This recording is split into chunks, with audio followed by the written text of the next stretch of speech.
The roar of the crowd at Manhattan's Central Arena was a living thing, humming, surging, echoing as the final night of the Global Dance Unity Tour reached its fever pitch.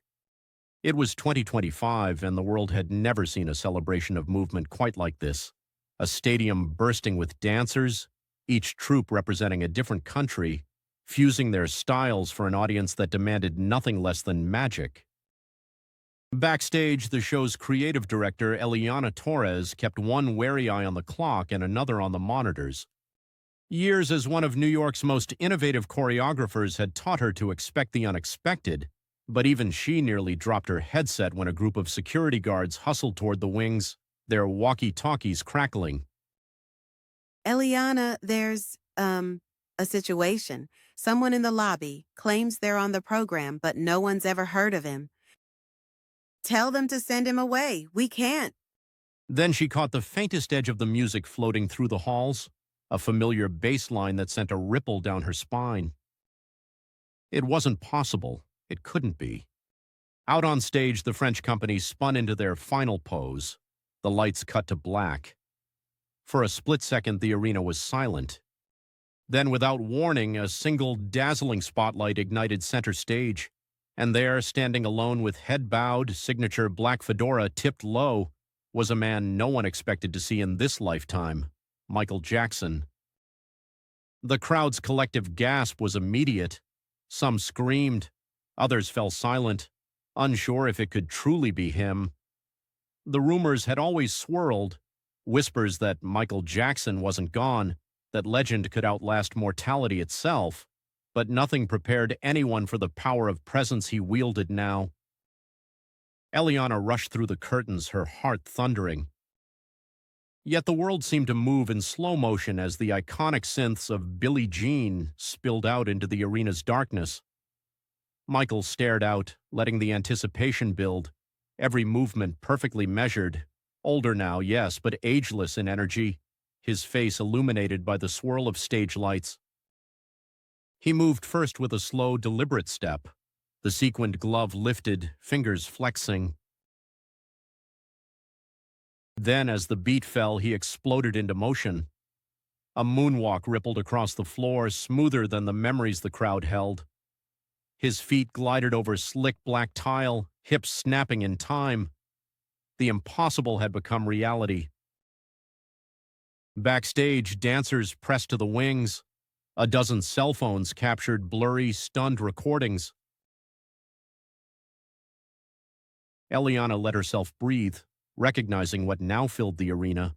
Hope, nostalgia, electricity unlike anything her own years in dance had ever conjured. Even the house security froze, caught between duty and awe.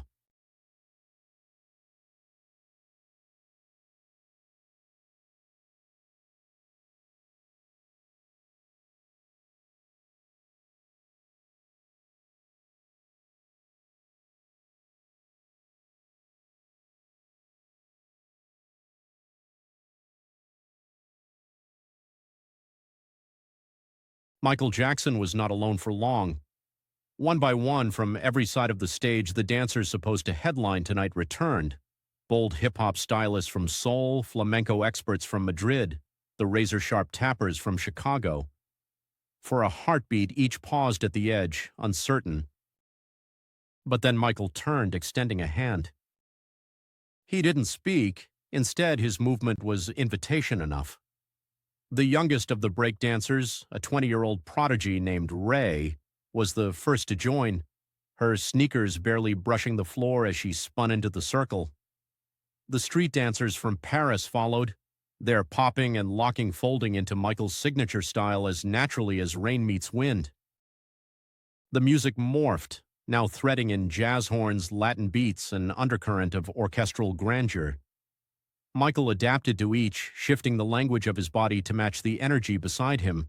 Sharp angles for the hip-hop crew, fire and flourish for flamenco, a light tap for the Broadway ensemble.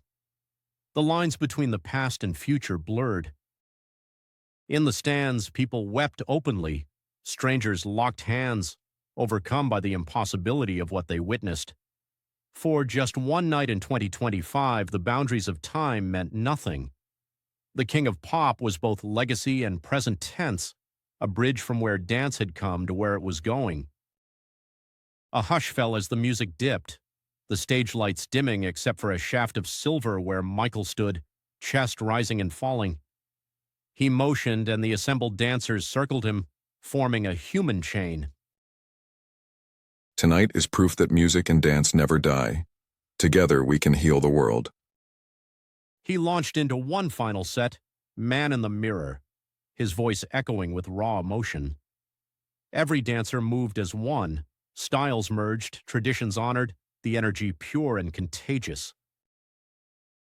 The arena swayed, thousands of cell phone lights raised high, reflecting back the hope on stage.